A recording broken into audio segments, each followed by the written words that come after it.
Top 50 global schools versus business schools in India. And I get this question that says, is it worthless to spend money on any schools abroad below the top 50s?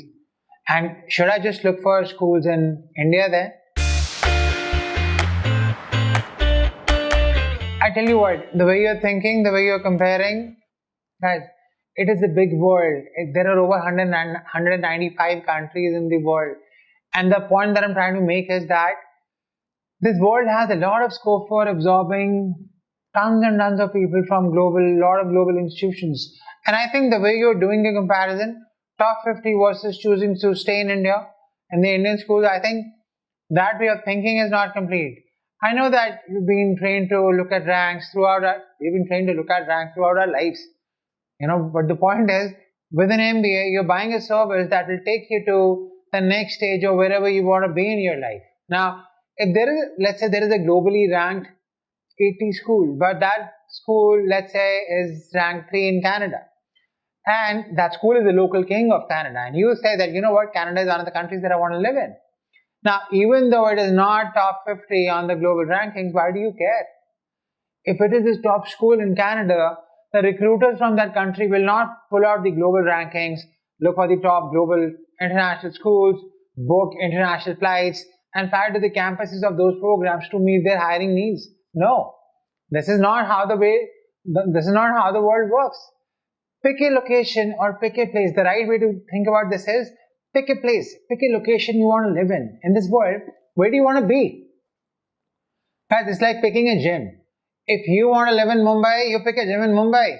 If you want to live in New York, you pick a gym in New York. You don't say, hey, you know what?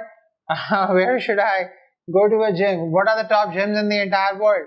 And then on the basis of that, decide the place that I want to live in.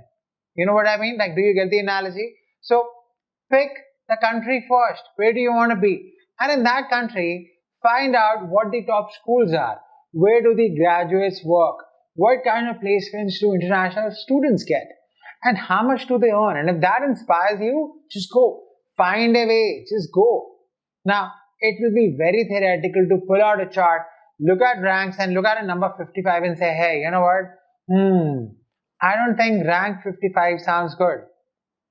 Guys, again, you have been programmed, especially the Indian applicants have been programmed to think this way because we were ranked throughout our lives, and maybe rank 55 is not a great rank to have in the class.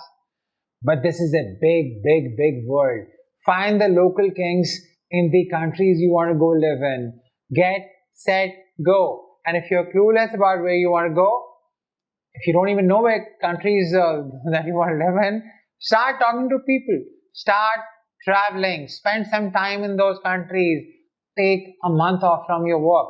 Couple of months. Nothing will go wrong. The stock price of your organization is not going to tank you because you're not there for a month. And you know what? If you start traveling, you will actually get to learn a lot about cultures as well, which is actually help you in transition. So this is a big, big, big world, big enough to absorb more than 50 schools. Thank you so much for watching this video, and I'll see you in my next video.